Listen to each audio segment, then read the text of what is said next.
Meus irmãos, minhas irmãs, paz do Senhor Jesus. Abra sua Bíblia, a carta de Paulo aos Efésios, capítulo de número 1.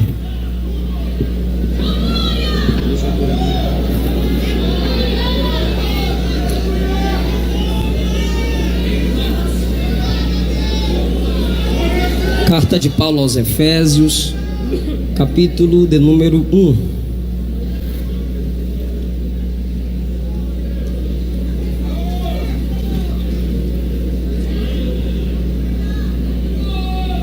Podemos ler, digam amém.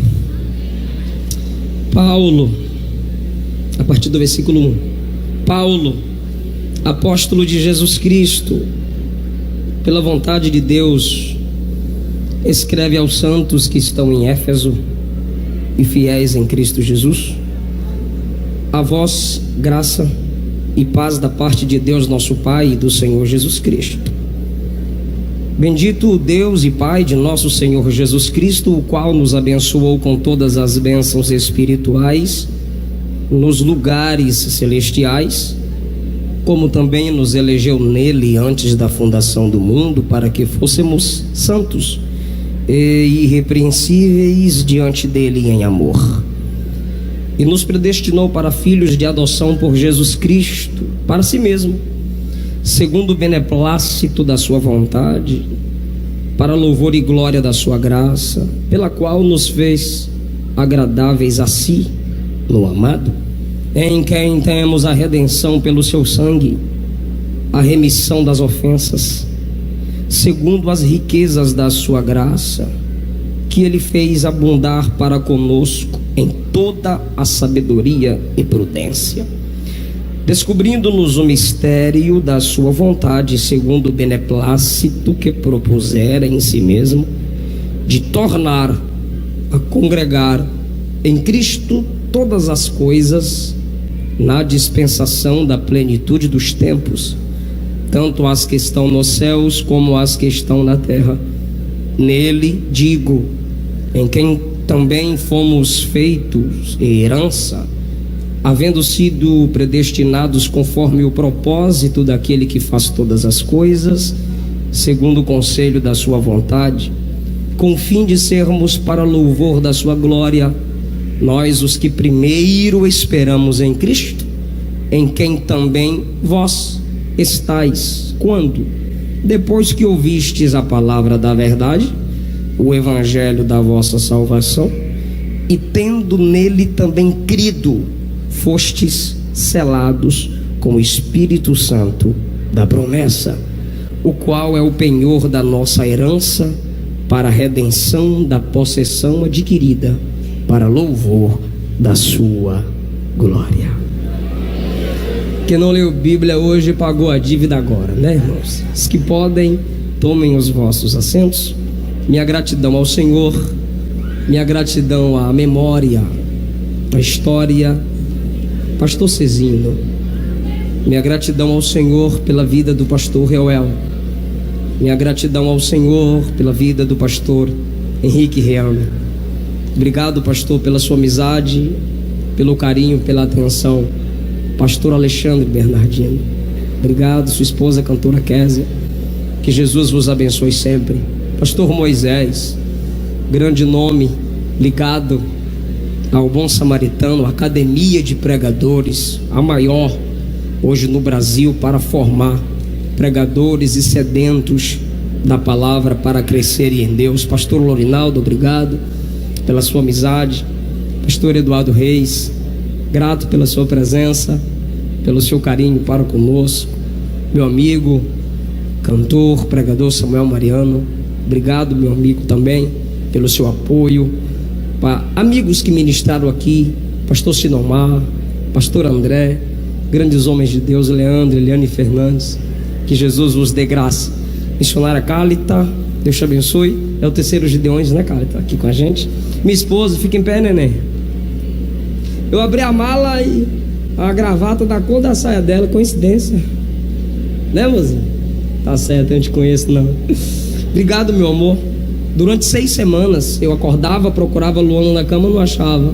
Quando eu ligava, ela estava na igreja, no templo, orando de madrugada. com a cantora Débora, o presbítero Marcos David, pagando o preço em oração pela minha vida aqui. Obrigado, meu amor. Obrigado. ADC, a igreja onde congrego, eles estão com um telão lá para me assistir. Que honra. Meu pastor presidente, pastor Darlan, onde ali eu sirvo a Deus diante do mesmo como vice-pastor ali na igreja. Eu trago um abraço da minha liderança para toda a igreja. Pastor Rafael Belo, meu manão, meu irmãozão, bonitão, belão. Obrigado. Queridos, eu quero falar com vocês, subordinado ao tema, um capítulo missionário. O capítulo de número 1 nos traz algumas verdades que com certeza vão impactar a nossa vida aqui nesse lugar. Mas antes, eu tenho alguns materiais, livros, lá junto com o material do cantor Samuel Mariano, ali embaixo do globo. Que os irmãos não se empolguem, as irmãs não murmurem. Casamento a 3 estará lá. Segredos da liderança de Paulo. E esse aqui, quem fez o prefácio foi o pastor Eduardo Reis. E tem uma coleção de 3 livros baseadas no livro dos Salmos. Salmos, mensagens para o mensageiro, cada um com 50 mensagens explicadas e comentadas para o seu desenvolvimento ministerial. Deus chama, Deus derruba, Deus em Cristo cerca. Saulo, em Atos capítulo 9, em 3 dias ele tem a experiência da oração, já tem visão, é cheio do Espírito Santo. Em Atos 19, Deus começa o processo de salvação e início da igreja em Éfeso através da vida de Paulo. Quando cheio do Espírito Santo, ele ministra, ele ora por curas, ele prega o evangelho, ele prega estão aqui à esquerda o material? Aqui à esquerda? Ok. Pela unção de Deus na vida dele, a igreja é fundada ali, através desse grande homem. E chega o momento que ele tem que escrever. E ele escreve uma carta a esse povo. Porém essa carta é tão profunda que ela é chamada de carta universal. E a partir do versículo 1 você percebe que Paulo, apóstolo de Jesus Cristo, escreve à igreja de Deus em Éfeso. Então, em primeiro lugar, o capítulo missionário revela a transformação, porque em Atos capítulo 9 ele usa cartas permissivas tomadas na sinagoga para prender os crentes, para maltratar os crentes, para destruir a igreja. E esse Paulo que usava cartas para prender a igreja, maltratar a igreja, agora usa cartas, escreve cartas para edificar a igreja, para avivar a igreja, para ensinar a igreja concernente às doutrinas bíblicas. Essa é uma lição de que Deus transforma o homem, enche com seu espírito e usa para a sua glória. Em segundo lugar, a segunda lição do capítulo missionário é que Paulo deixa claro que o nome vale mais do que o título. Quando você lê Romanos capítulo 1, Paulo, servo de Deus, apóstolo. Quando você lê a primeira carta aos Coríntios, Paulo, chamado para ser apóstolo. Segunda carta de Paulo aos Coríntios, Paulo, servo de Deus, chamado para ser apóstolo. Quando você lê a carta aos Efésios, Paulo, apóstolo de Jesus Cristo. Porque normalmente hoje, e a gente briga por isso, pastor fulano, e se eu fui consagrado, me chame primeiro pelo meu título, para depois me chamar pelo meu nome. Paulo primeiro coloca o nome dele, para depois colocar o título, porque para Paulo o seu nome vale mais do que o seu título.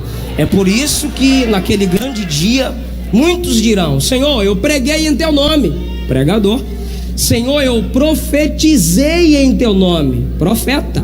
Senhor, eu operei maravilhas em teu nome. Mas a questão aqui não é o meu nome, é o seu.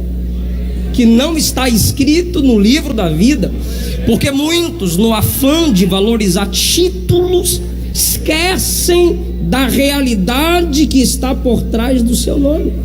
Em Marcos capítulo 5, o que Jesus pergunta para o homem de Gadara? Qual é o teu nome? E qual é a resposta? Somos muitos. Jesus não pergunta por quantidade, Jesus pergunta pelo nome. Precisamos entender que o seu nome, o nosso nome, é mais importante do que os números que estão na sua conta, do que os números de carros, de casas. O seu nome para Deus é mais importante do que o número de funcionários ou de CDs vendidos. O seu nome para Deus é mais importante. O seu título revela o seu talento, mas o seu nome revela seu caráter. O talento pode até abrir a porta, mas é a dignidade que mantém a porta aberta. Você precisa cuidar do seu nome. Para isso, você precisa valorizar o seu caráter. Não esqueça, nome é mais que função, função é mais que título. Então tenha um bom nome, cumpra a sua função, depois pensa no título. Paulo vai colocar primeiro seu nome, depois o seu título. Mais importante que o título é você ter o nome limpo, é você prezar pelo seu ministério, é você valorizar a sua salvação em Cristo, é você valorizar a sua família, é você valorizar a história. O título mais nobre, alto e elevado no Antigo Testamento era homem de Deus, servo de Deus. Sim, precisamos entender que é o nosso nome que está escrito no livro da vida. Em terceiro lugar, o capítulo missionário, eu queria chegar aqui, cheguei. O capítulo missionário revela que a igreja tem dois endereços. Quantos? A igreja tem dois endereços. Perceba o que Paulo diz no versículo de número 1. Paulo, apóstolo de Jesus Cristo pela vontade de Deus. Primeiro endereço, aos santos que estão em Éfeso. Segundo endereço, fiéis em Cristo Jesus. Não é com Jesus, é em Jesus. A igreja está em Éfeso, mas também está em Jesus. A igreja está em Jesus, mas também ela está em Éfeso. Precisamos viver esse equilíbrio da igreja. Precisamos viver nessas duas dimensões. E a igreja consegue. Se a Bíblia diz que ela é assim, é natural ela se comportar dentro dessas duas dimensões. Em Cristo, em Éfeso, sua cidade, seu país, seu estado, seu município, seu bairro. Em Cristo, comunhão com Cristo. Em Éfeso, comunhão com as pessoas. Porque evangelho que isola não é santificação, é satanização. Você olha para o outro e diz: se afasta de mim, porque eu sou mais santo que tu. Isaías disse que quem diz assim para o próximo: se afasta de mim, porque eu sou mais santo que tu, é fumaça no meu nariz, diz o Senhor. É só fumaça, não tem tanto efeito. Em Cristo, a dívida do pecado foi cancelada. Em Éfeso, tu compra e paga tuas dívidas. Você precisa entender essas duas dimensões. Em Cristo não estamos órfãos, mas em Éfeso devemos cuidar dos órfãos e das viúvas. Em Cristo dizimamos, ofertamos, mas em Éfeso pagamos nossos impostos. E aí, meu querido, a maioria não entende o que Jesus disse.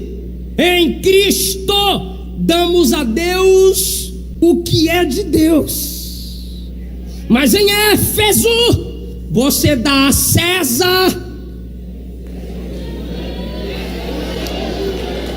Aí muitos de nós olhamos para Brasília e falamos: ladrões. Mas se você sonega os impostos, você também é ladrão. Olha lá para Brasília e diz: ladrões, Lava Jato neles. Mas você compra pirataria. Você vende pirataria. Tu também é ladrão. Aí você diz, você olha para Brasília e diz: Lava Jato neles. Aí o Espírito Santo olha para tu e diz: lavagem da palavra para tu. O Brasil vai mudar se você mudar. Eu odeio, porque no Facebook o camarada entende de tudo. Eu odeio esse país que não investe na educação. Você lê quantos livros no mês? Hipócrita. Não esqueça de que estamos em Cristo, mas também estamos em Éfeso, ou seja, temos direitos, deveres sociais. Só que Éfeso às vezes se esquece de que estamos em Cristo. Éfeso quer criar leis para quebrar nossos princípios. E a igreja sabe que quem quebra princípios, por princípios será quebrado. Então a igreja está em Éfeso, mas ela não é fiel a Éfeso. Paulo diz: está em Éfeso fiéis.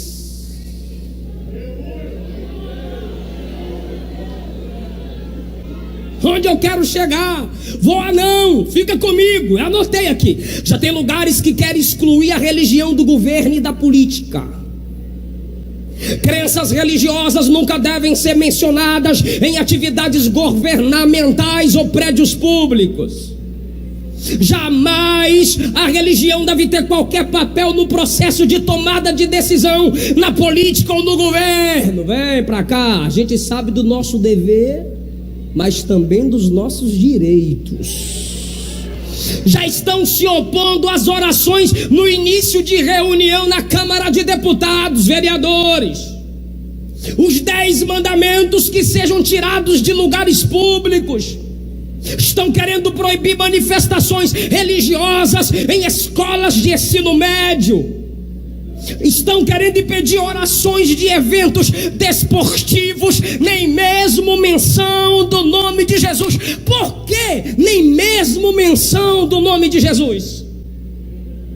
Estive numa casa de recuperação em Goiânia. O pastor pediu oração, porque estavam tentando proibir de usar ou falar o nome de Jesus em casas de recuperação. Por quê? Porque o diabo sabe que esse nome cura, liberta, transforma, resgata. É por isso que eu te aconselho: não critique, não zombe, não despreze os nossos representantes políticos. Não despreze aqueles que Deus abre acesso aos líderes governamentais. Nós estamos em Cristo, mas também estamos em Éfeso. Mas alguns crentes imaturos têm a coragem de dizer: não, isso é normal, a igreja tem que ser perseguida assim. Não adianta tentar nada. E se nossos pais pensassem assim antes de nós? Não teríamos a liberdade religiosa que temos. Moisés teve acesso a Faraó e trabalhou em benefício do povo de Deus. Neemias teve acesso ao rei e invocou em benefício do povo de Deus. Mardoqueu era o segundo na hierarquia depois do rei Xerxes, juntamente com Esté, tiveram acesso em benefício ao povo de Deus. Misael, Ananias, Azarias tiveram influência, porque Daniel tinha acesso ao rei. João Batista, em Lucas 3,19, a Bíblia diz que ele pregava a verdade, repreendendo Herodes, um líder político. A Bíblia diz em Atos 24, 25 que Paulo pregava ao governador Félix sobre a justiça, temperança e juízo final. Tem acessos que eles têm, que Deus deu a eles e não deu a mim, não deu a vocês. Então vamos orar como a Bíblia ensina, vamos abençoá-los, vamos profetizar a sabedoria de Deus. Eu não estou pregando uma dependência do governo. A igreja não depende, a igreja conta. A maior dependência da igreja é de Jesus de Nazaré. Mas nós temos nosso papel a cumprir como habitantes de Éfeso. Aí você não pode se esquecer dessa realidade. Éfeso quer aprovar o aborto, mas quem está em Cristo diz não. Éfeso quer criar leis para silenciar o evangelho. Quem está em Cristo diz. Éfeso quer impor de forma disfarçada o homossexualismo para nossas crianças nas escolas, mas quem está em Cristo diz. Éfeso diz que o importante é ser feliz, mas a igreja diz que o importante é ser fiel. Você não pode se esquecer de que você está em 2 endereços. A terceira lição do capítulo missionário é o valor do preparo. Deixa eu fazer uma pergunta. Quem escreveu a carta aos Efésios? Paulo. E Paulo tinha preparo? Tinha. Por que Paulo muda vidas até hoje? Por que Paulo influencia vidas até hoje? Esse camarada tinha preparo na oração. É por isso que ele diz no capítulo 1, versículo 16: não cesso de dar graças a Deus, lembrando-me de vós nas minhas orações. No capítulo de número 3, versículo de número 14, quem está me ouvindo diz amém. Paulo diz: por esta causa me ponho de joelhos perante o Pai. Paulo era um homem preparado na oração. Capítulo de número 6, versículos 17 a partir, escuta isso: tomai o capacete da salvação, a espada do Espírito, que é a palavra de Deus. Como Paulo? Orando em todo o tempo, com toda oração e súplica no Espírito, vigiando nisso com toda perseverança e súplica por todos os santos. Versículo 19: orai por mim também. Aí quando você vai ler a vida de Paulo, você percebe que em Atos 9, o camarada novo convertido passa 3 dias orando. Em Atos 13, na primeira viagem missionária, a Bíblia diz que ele foi enviado pelo Espírito Santo enquanto orava e jejuava. Atos 16, 13, a Bíblia diz que ele saiu procurando um lugar para orar e achou à beira de um rio. Atos 16 também diz que Paulo e Silas orava e cantava na prisão. Atos 20, 36 diz que Paulo se pôs de joelhos e orava com todos. Atos capítulo 21, 5 diz que Paulo orava de joelho na praia. Segundo aos Coríntios capítulo 12, versículo 7, ele disse: eu orei 3 vezes para que o Senhor afastasse o espinho da minha carne. Mas quando eu acabei de orar, o Senhor me disse: Paulo, a minha graça te basta, e o meu poder se aperfeiçoa na fraqueza. Tem gente que é considerado grande porque é famoso, mas para Deus grandes homens são homens de oração. Eu me lembro quando na minha infância a minha mãe me mandava banhar às 17, 18 horas.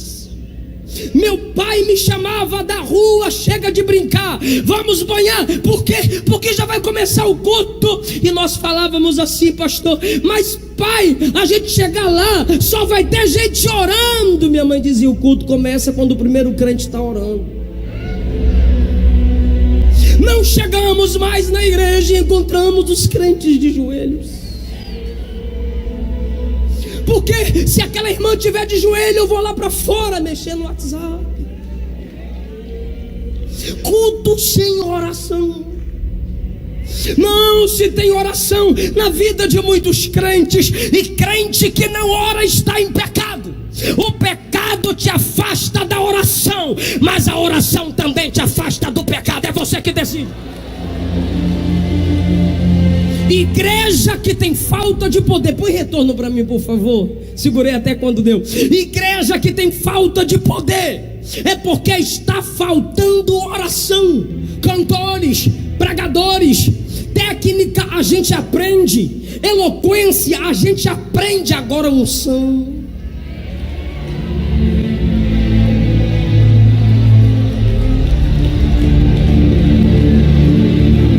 Unção é só no joelho.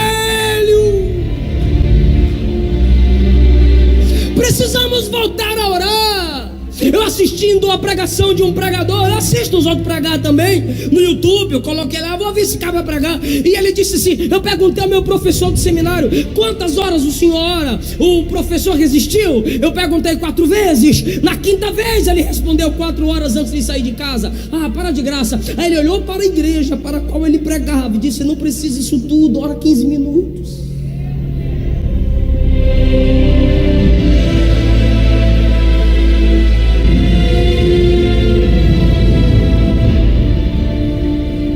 Por isso que a técnica tomou o lugar da unção. Pregação sem unção não é pregação, é invenção. Louvor sem unção não é adoração, é invenção. Tem gente que não entende quando eu uso essa expressão, mas eu vou repetir: se você não ora, você não presta para ser crente.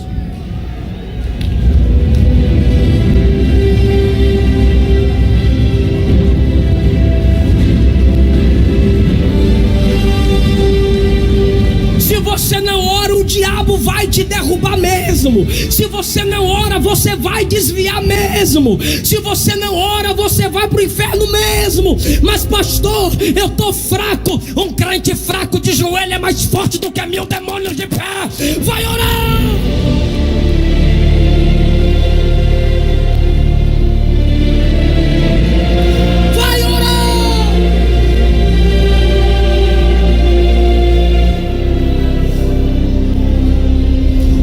Pregação, pregador. Pregação é lógica em fogo.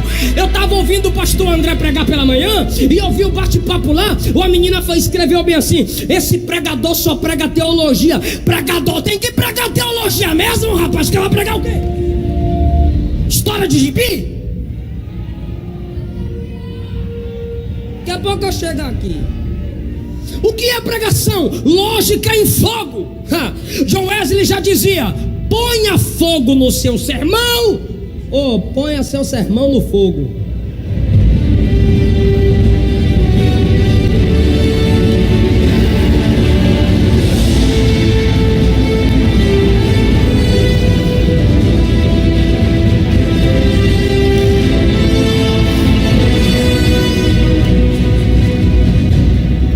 Paulo tinha preparo na... para de graça. Paulo tinha preparo na... Em segundo lugar, Paulo tinha preparo na palavra.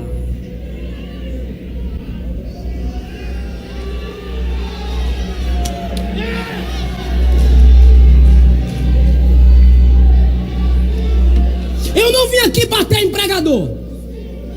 Eu não sou pastor de vocês. Meu pastor me mandou uma mensagem hoje pela manhã bem cedo. Perdão, eu não entendi o senhor, o senhor me ligou, estava rindo. Meu filho, cada ovelha aí tem seu pastor. Deixa que o pastor corrige, Erinaldo. Meu pastor disse. Ele disse, mas fale o que está na Bíblia. Mas o que eu estou pregando aqui, eu não estou batendo em vocês. O que eu estou pregando é um clamor. Vamos ler Bíblia, filhos. Filho, está na Bíblia, só prega a Bíblia. Não força o povo da glória, porque intimidade forçada é estupro. Só prega a Bíblia que ela se garante. Estuda a Bíblia, meu filho. Eu já errei muito. Meus pastores me ajudaram. Meu pastor Darlan tem me considerado. Ele disse assim: se você está pregando 20, 25, viu que ficou ruim, para. O povo vai dizer: foi ruim, mas foi inteligente.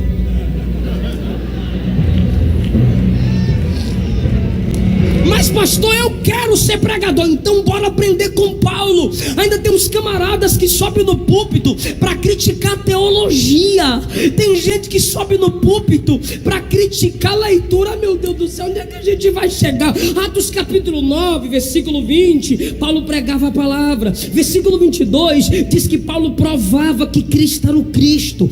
Atos capítulo 13 diz que Paulo estava entre os mestres e os profetas. Paulo tinha no seu tempo o que chamamos hoje de cultura ocidental. Repete.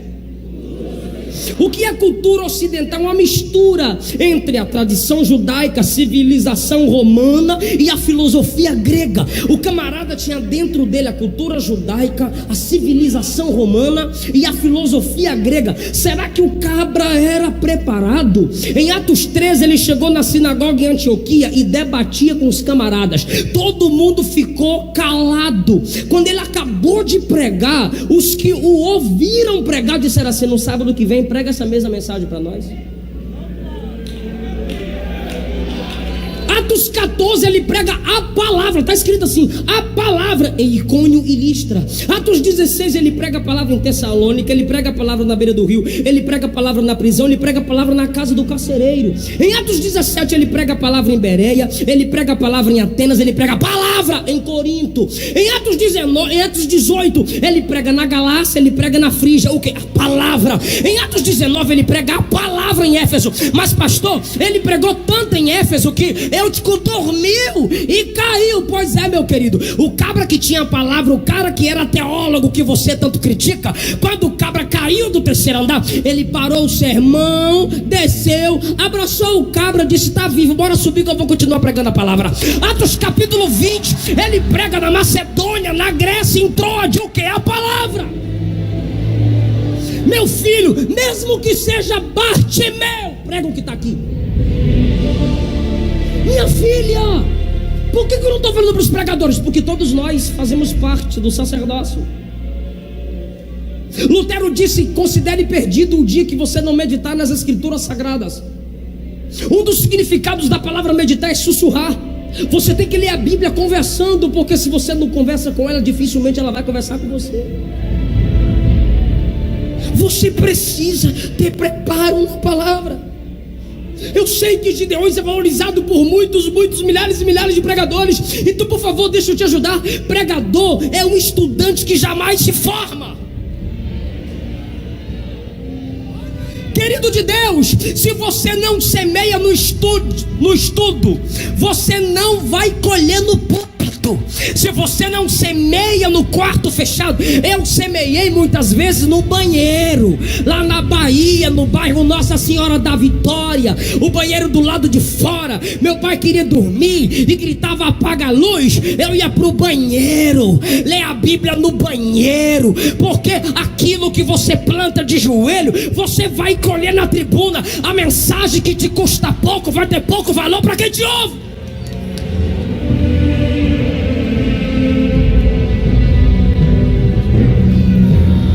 Grita muito, não comunica nada. Muita palha, pouco trigo. Muita serpente, pouco pão.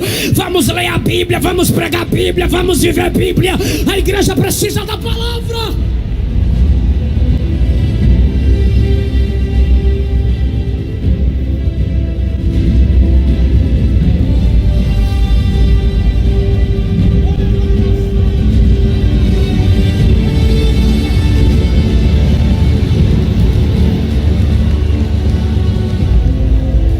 De mandar o povo fechar a Bíblia quando você for pregar. Leia a Bíblia. Se prepare na palavra.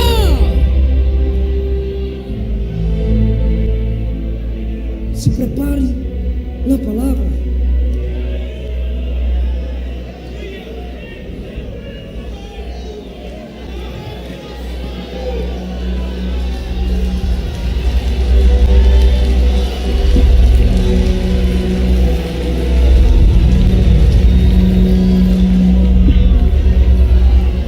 quarto lugar, o capítulo missionário revela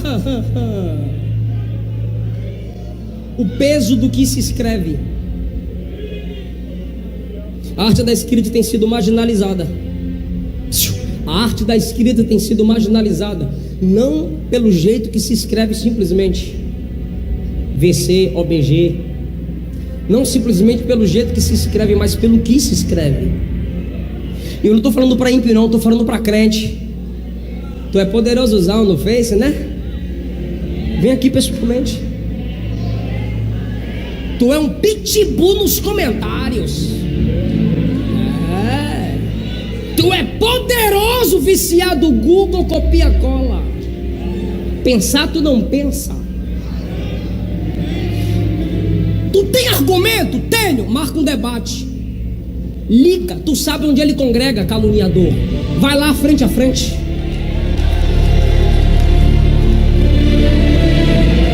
Não entende de política, mas quer criticar. Nunca fez um curso básico de teologia, quer criticar pregador. Leu apenas umas frases de Calvino, já quer criticar a Assembleia de Deus. Nunca leu nada de Armínio, já quer se tornar um debatedor. Querido, aí alguns deles escrevem assim: se sua mensagem não tiver base em John Knox, em Calvino, e começou a citar muita gente e disse: sua mensagem não presta. Queridão, cada um deles tiveram o seu tempo e fizeram sua história no tempo deles. Passado é referência, não é direção. Direção não é qualquer um desses homens, pois eles passaram. Direção para nós é o Cristo, que foi o mesmo ontem, hoje e será eternamente. Ele continua na história.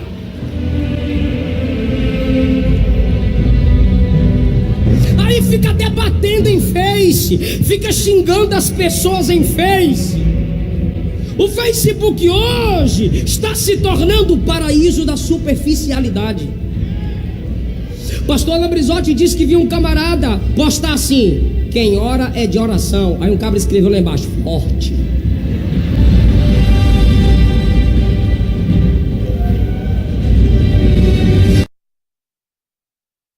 Dos pregadores, quer ser um teólogo, começa escrevendo e postando os seus estudos bíblicos. Influencie quem te segue. Coloca lá a revelação que Deus te deu. Posta lá seu testemunho. E de que Paulo escreve? Isso aqui é para quem gosta de Bíblia. De que Paulo escreve? Ele diz assim, ó, versículo de número 22. Igreja, o que é isso? Eclesiologia. Paulo escreve sobre a igreja. Versículo 2 e 3, ele fala sobre Deus Pai, Deus Filho. O que é isso? Tem ontologia, um estudo sobre um ser chamado Deus. Cristologia, estudo sobre a pessoa de Cristo. Olha o que Paulo escreve. Se fosse hoje, Paulo digitaria. Depois ele diz assim: ele nos elegeu, ele nos predestinou. Isso aqui é plural, é a igreja é predestinada ao céu. Tu vive na prática do pecado, predestinado ao inferno. Recebe Jesus como seu único Senhor e Salvador. Aí você entra debaixo da bênção que a igreja tem, predestinada ao céu. O que é isso que Paulo está escrevendo? Soteriologia, a doutrina da salvação. Ele diz: todas as coisas vão convergir em Cristo na plenitude dos tempos. O que Paulo escreveu? Escatologia. Ele diz: o Espírito Santo é selo e garantia. O que Paulo escreveu? Pneumatologia. A doutrina do Espírito Santo vai escrever o que edifica, meu filho.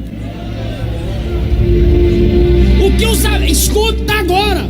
O que os amigos de Daniel escreveram, lançaram Daniel na cova. Tanta gente você está machucando pelo que você posta. Tanta gente você machuca, destrói ministérios, destrói sonhos, destrói famílias por causa de comentários. Está igual os amigos de Daniel. O que escreveram, lançaram ele na cova. O que Sinaqueribe escreveu, deixou Ezequias temeroso. Aí vem Jesus, escreve na areia.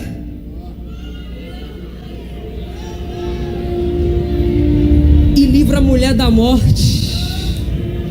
E a nossa geração, com toda a tecnologia, é diferente de Jesus, porque Jesus escreve na areia, gera liberdade, vida e perdão. A gente tem toda a tecnologia e o que escrevemos são as próprias pedradas.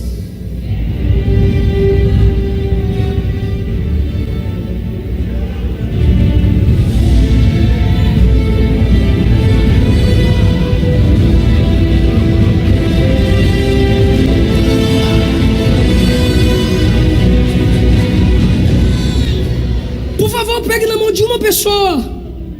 Levante a mão de uma pessoa, diga Provérbios 3.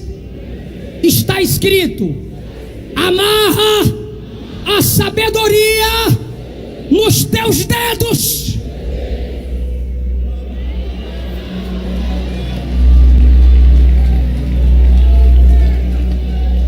Em último lugar, última lição do capítulo missionário.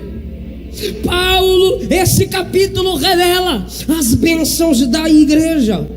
Paulo louva ao Pai que elege, ao Filho que redime, porque não há salvação fora de Jesus. Paulo louva ao Pai que elege, ao Filho que redime e ao Espírito Santo que sela. Só que eu disse, escuta, Paulo diz assim: ele nos selou com o Espírito Santo da promessa. Ele nos selou com o Espírito Santo. Eu queria ouvir vocês, que isso é muito chique. 1, 2, 3. Ele nos selou com o Espírito Santo. Bem melhor. 1, 2, 3.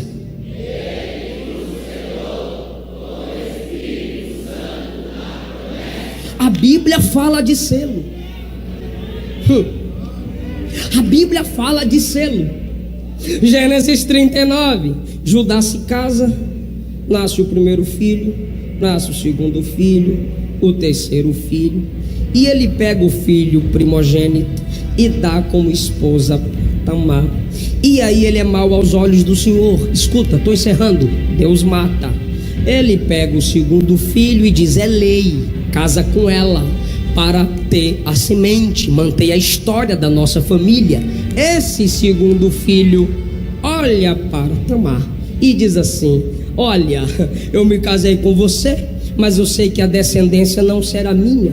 Jogava o sêmen no chão, semente de onde viria o Messias. Deus o matou.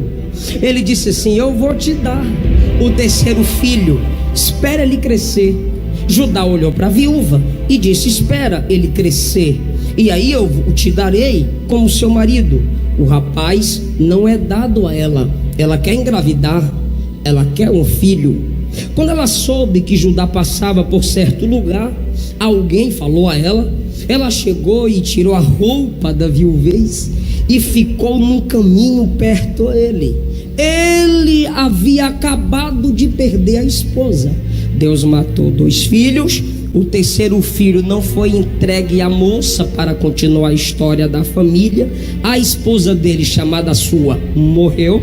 E agora ele, na sua viuvez, está passando e ela fica no caminho junto a ele. Ele passou, a desejou e disse: tu se deita comigo, Tamar? Ela disse: eu claro que me deito. Ele disse: ok, vamos nos deitar. Ela disse: o que tu tem para pagar? Ele disse: eu vou lhe dar um cabrito. Ela disse: não serve. Ele pergunta: o que tu queres? Ela diz: eu quero o teu cajado e eu quero o teu selo, junto com a corda. Tem gente abrindo mão do selo por causa de alguns minutos de prazer. E eu vou mandar um cabrito do rebanho. Sacrifica o rebanho a seu bel prazer. Ela disse: me dá o selo, é garantia de que tu não vais me deixar sem nada. Ele disse: toma aqui o selo, símbolo da autoridade tribal. Toma aqui o meu cajado. Se deitaram, ela engravidou. Ele chegou em casa e disse: leva o cabrito e vai buscar meu selo, meu amigo. O amigo disse: eu vou lá buscar teu selo. Quando chega lá, ele pergunta: tinha uma prostituta por aqui? Nunca houve prostituta aqui. Ela não é prostituta só porque ele a viu como prostituta, porque não são seus olhos que definem as pessoas. Nunca teve prostituta aqui. Voltou e disse: ó, disseram que nunca teve prostituta lá. Ela volta para casa, 3 meses depois ela tá buchudinha. Chegaram para ajudar e disseram: Tamar tá grávida, Tamar adulterou, Tamar não cumpriu o tempo da viuvez, Tamar não foi fiel. Judá, o hipócrita, se levanta e diz: traz ela, coloca perto da madeira e vamos queimá-la. Por quê? Porque ela é mentirosa. Judá, ela é mentirosa, ela pecou, ela não cumpriu o acordo, sendo que era ele. Quando ele diz vamos matá-la, ela puxa o cajado e diz: de quem é isso? Ah, é meu. De quem é o selo? Ah, é meu. O filho também é teu.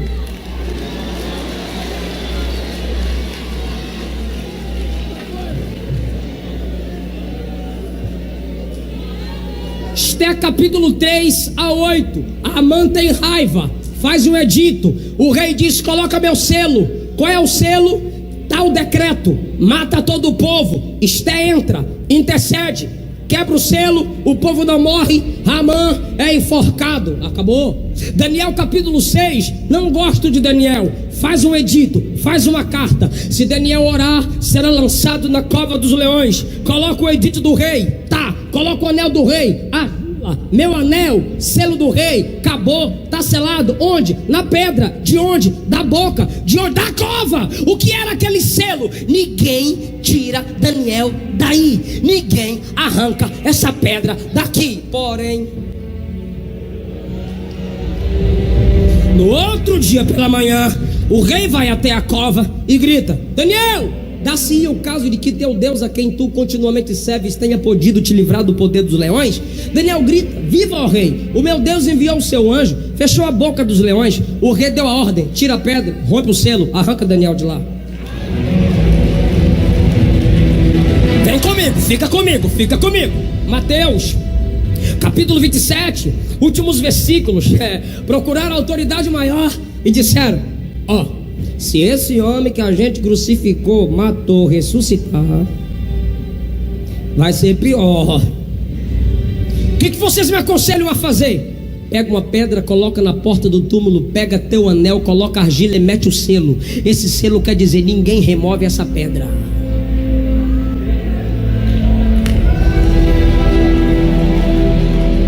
Esse selo quer dizer: ninguém arranca essa pedra. Mas Mateus 28, pela madrugada houve um terremoto, o anjo de Deus desceu, removeu a pedra, sentou-se sobre ela. Quero ver quem vai me tirar de cima dessa pedra. E Jesus ressuscita. O selo foi arrancado. Vai comendo. Eu sei o que é que eu vou falar aqui.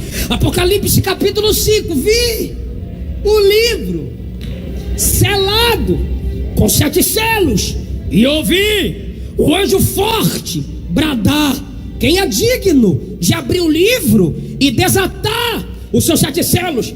Isso aqui é para quem está ligado. Ninguém na terra, Jesus já tinha saído. Ninguém no céu, ainda não tinha chegado. João chora.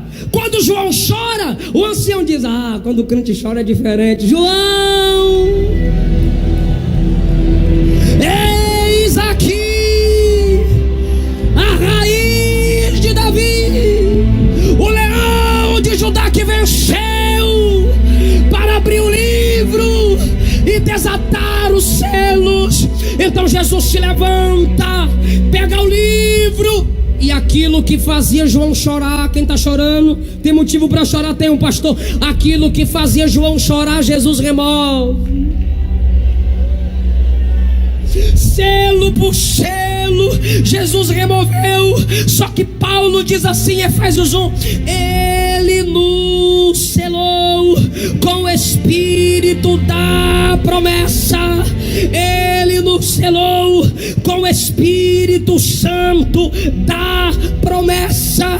Que selo diferente é esse, pastor? É diferente sim. Tem gente que vai demorar de pegar, vai pegar só no meio, mas tem gente que vai pegar, tem gente que vai entender. O selo de Judá, Tamar removeu. O selo de Amã, Esther removeu. O selo de Dário, os soldados removeram. O selo da porta do túmulo, o anjo removeu.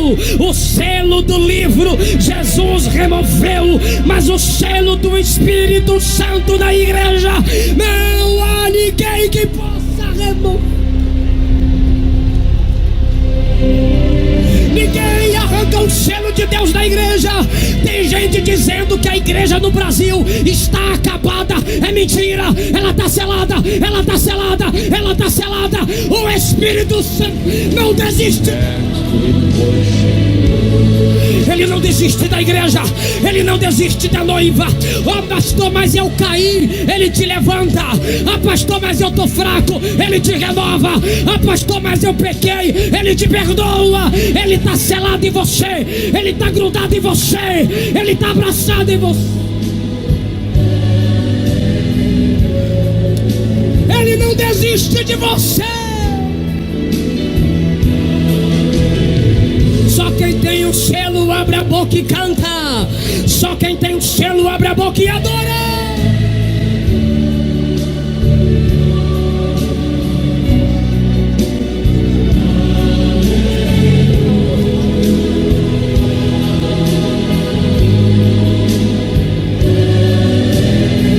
Para o fundo, deixa eu ouvir só a igreja selada adorar.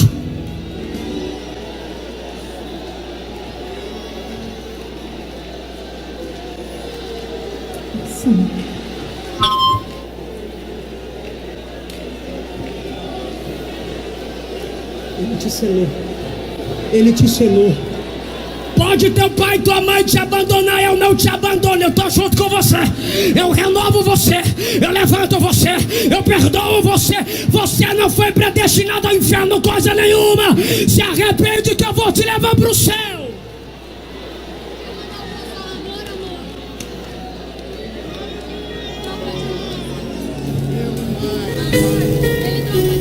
Bora, amor. Diga, eu sou adorador. Me ajuda, eu sou adorador. Escute. Eu já entendi o que Deus procura em mim. É o quê? Não é adoração, não é. Coisas não podem me atrair. O que Deus procura em mim. Um verdadeiro adorador. É a sua voz? Não é a minha voz. São as suas orações. Não são as orações. É o seu cantar. Não é o meu cantar. As canções. Muito menos as canções. É o seu falar. Não é o meu falar, não é. Playback, é o seu louvor. Nem o meu louvor. O que é que Deus procura? Deus não procura adoração, eu sei. Na boca, canta. Deus procura adorador. Deus não procura talentos. Deus não procura cantores. O que Deus quer achar em nós é adoradores. Deus não procura talentos. Deus não procura cantores. Ele escolheu você. O que Deus quer achar em nós é adoradores.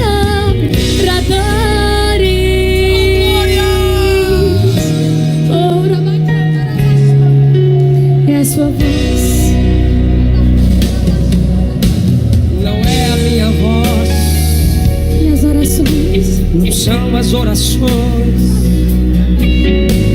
Não é o meu cantar.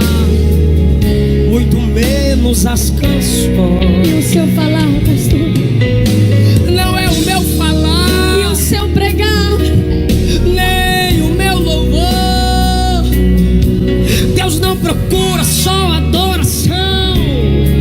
Deus procura adorador. Deus não procura talentos. Deus não procura cantores. O que Deus quer achar em nós é adorador. Adorador preparado. Deus não procura talentos, não. Deus não procura cantores, não. O que Deus quer? O que Deus quer achar em nós é adoradores. Levante as tuas mãos para declarar o que você é. Cante assim, ó. Adorador. Você pode declarar o que você é nessa noite. Adorador, vai. Que coisa linda é um povo selado. Adorador. É tudo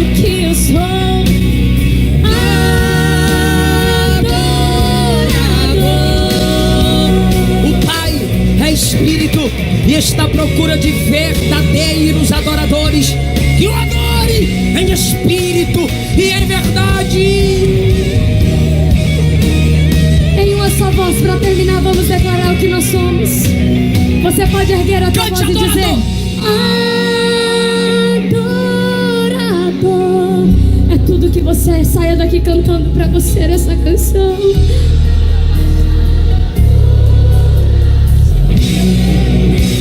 Com as mãos estendidas.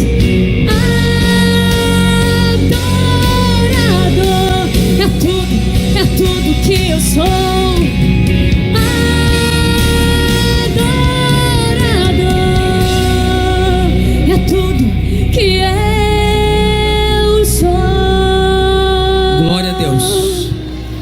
Você que não é evangélico, você que está afastado do evangelho, fica aí. Jesus quer te salvar hoje.